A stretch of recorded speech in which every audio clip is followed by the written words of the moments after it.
Hey guys, welcome back to Trek on the Tube. I know it's been a few weeks and some of you were probably expecting my Star Trek Discovery Season 2 full review by now, but truth is, I haven't really had time to work on that. I've had friends over, family over, they're all from abroad, so I've been spending as much time as I can with them while they're here. I'm sure you understand. As soon as they're gone, however, I will get back to making that video and release it as fast as I can. I also haven't forgotten about the Orville. I'm slowly moving through the second season, taking notes as I go, and I will eventually review that as well. In the meantime, as you can see, we do have news to talk about, and I wanted to get this video to your screens before San Diego Comic-Con comes around, because this year, it's gonna be big for Star Trek over there, and I feel like it's gonna give us a lot to talk about, or at least, you know, that's what it looks like. So as of now, what's new with this Star Trek universe we all love? Well, quite a bit actually, including the name, the actual designation, Star Trek Universe. I know it doesn't seem new or flash, and frankly it doesn't take a genius to come up with Star Trek Universe, but the Star Trek Universe we all know and love has never actually been officially designated as such until now. There's even a logo now and everything, and this is all coming from Alex Kurtzman and his team. To make things simple, Paramount and CBS still have not merged, which means Star Trek, as of this video, is still produced, created by those two different entities. But all of the Star Trek being produced by CBS, in association with Kurtzman's secret hideout, is apparently now being released under the umbrella name Star Trek Universe. This new designation popped up around the time it was announced Star Trek would have a huge presence at San Diego Comic-Con, including a Hall H panel, which will supposedly drop information about the many new Star Trek shows Kurtzman and his people have been cooking up. So let's talk about that. What do we know about these new shows? Michael Chabon has been pronounced Star Trek Picard showrunner, and that created quite a bit of a stir among the fandom. Many people thought Kurtzman got fired and that Chabon was taken over. That's not the case at all. Kurtzman is the head man. He signed a 5-year deal with CBS to produce Star Trek content. He's the executive producer behind all of these new Star Trek shows. He's the one that says yes or no, but of course it's impossible for this one guy to be hands-on and showrun every single show personally, so he, and I assume CBS, are designating showrunners for each new project. Chabon for Picard,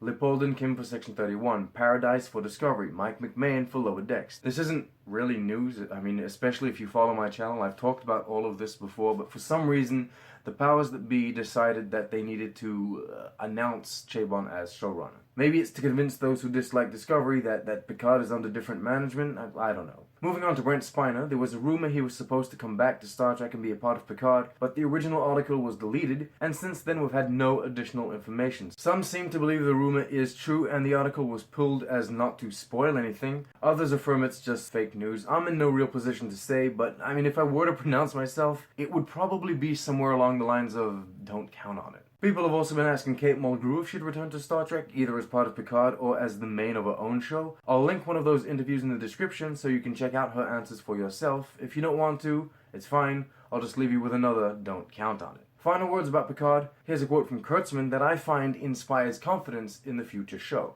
I think we've found a story that honors everything that people love about the character. He's talking about Picard here, but in ways that are not what you expect, and yet become more and more familiar as the show goes. Kurtzman has also been talking about the Star Trek short treks. There are 6 of them in the works, 2 animated, 4 live action, and based on these behind the scenes pictures and social media posts, it would seem at least one of them will feature Spock and Number 1. The project is currently named Chaos Theory, but that doesn't necessarily mean it'll be the episode's title. Quick side note, many fans have been wondering if we'll ever see Anson Mount's Pike again. There's even been a petition to give him his own show. As of now, that doesn't look very realistic, but Kurtzman says he's open to all sorts of ideas. It's safe to say we won't see Pike again on Discovery, that's for sure. But it's not a stretch to assume he'll get a cameo in the upcoming Section 31 show. About that, Discovery Season 3 is currently being written. They've already moved past Episode 5, and I say this because Kurtzman said we would only get the Section 31 show after Discovery Season 3 has aired. Will one be replacing the other? We don't know. Don't blindly listen to people saying Discovery is cancelled and replaced. We just don't know what they're planning. Circling back to the short treks, the 2 animated ones are apparently going to be completely different in style than the 2 upcoming animated shows. Kurtzman is very proud to talk about how these short treks are enabling them to experiment as much with the creative visions as with the creators themselves. While we're on the subject, I'll remind you that Lower Decks will be animated in the traditional 2D animation style, whereas the still publicly unnamed Nick Trek will be 3D animation. And it's apparently going to resemble Love, Death, Robots in some way. Whatever that means. And there you go. That's the CBS news. That's the Star Trek Universe news. Oh, one last thing. Star Trek Picard will be the only new show to not be filmed in Toronto. They're filming that in California, probably because they wanted the vines and the vineyard and what have you. But all of the other new Star Trek shows will be filmed in Toronto, probably Pinewood Studios, just like Discovery. On the Paramount side of things, let's be honest, it's looking pretty grim for the fourth Kelvin Teimline movie. I was one of the people that believed, until the very end, that the movie would come to be. And I mean, technically, it still could happen. Chris Pine and others from the cast say that they're still interested. Hemsworth wasn't sold on the script, that's why he refused to come back. But, I mean, if they present him with a better script, he says he'd be game. So there is still hope, I guess. To be clear, I'm not exactly a fan of the Kelvin Teimline, but I would still like them to get a final movie, just for the sake of giving them a nice send-off. I also like the idea of connecting the Kelvin Timeline just a little better with the Prime Timeline, the same way the Mirror Universe is intertwined with the Prime Timeline.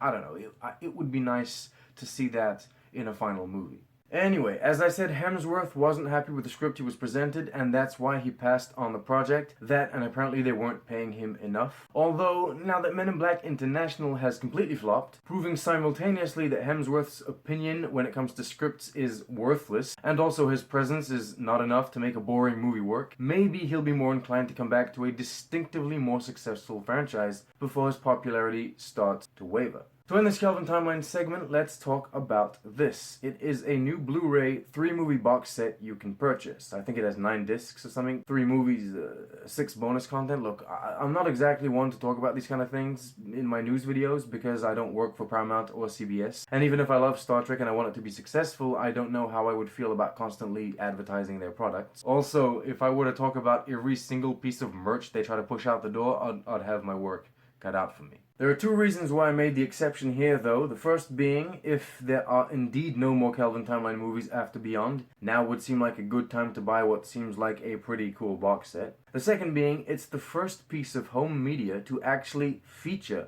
the words Kelvin Timeline, and I find that noteworthy. We finish with a few words on the Tarantino Trek project. The script is done, but Tarantino is busy as of now releasing his other movie, so there won't be any movement with the script until further notice. And yes, Tarantino and Paramount have agreed to make the movie R-rated. Don't panic, don't freak out. I know a lot of people are stressed out about this. I don't really understand why. It's not because he made sure to get the movie R-rated that he will necessarily go overboard with it. Tarantino is a skilled director with an understanding and respect for the franchise. Maybe he just wanted to make sure that he had no boundaries. Making things R-rated enables him to have more creative freedom. And let's not forget Star Trek Discovery is TVMA, which means it's unsuitable for children under the age of 17, which is the same thing as being R-rated. Discovery gave us mangled bodies, rape, torture, swear words, Klingon breasts, a severed baby head, and worst of all, this D7.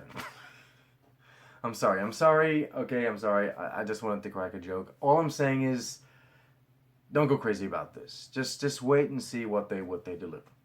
Alright, that's it. Thank you so much for watching. Thank you so much for supporting the channel. Remember to hit the like button, subscribe if you haven't subscribed, share with your friends, tell everyone about the news, and, as usual, live long and prosper. Hey guys, I know this is kind of unusual, but as per tradition, once I finish filming a video, CBS or whoever decides to release some news. And so, David Allen Mack just tweeted that he is going to be a creative consultant on 2 animated series. The first one being Lower Decks, and the second one, you know, remaining secret. I don't know, I'm assuming it's Nick Trek. It could be something else. David Allen Mack is one of the most, how should I put this, efficient Star Trek writers. He's written so many novels, and he knows so much about Star Trek canon, about the Star Trek story, about Star Trek lore, and so it is very good news to see him on the Lower Decks team, or just on the Star Trek team in general. Alright, that's it. Live long and prosper. That was terrible. I can't do it with this hand. I don't know. There we go. Live long and prosper.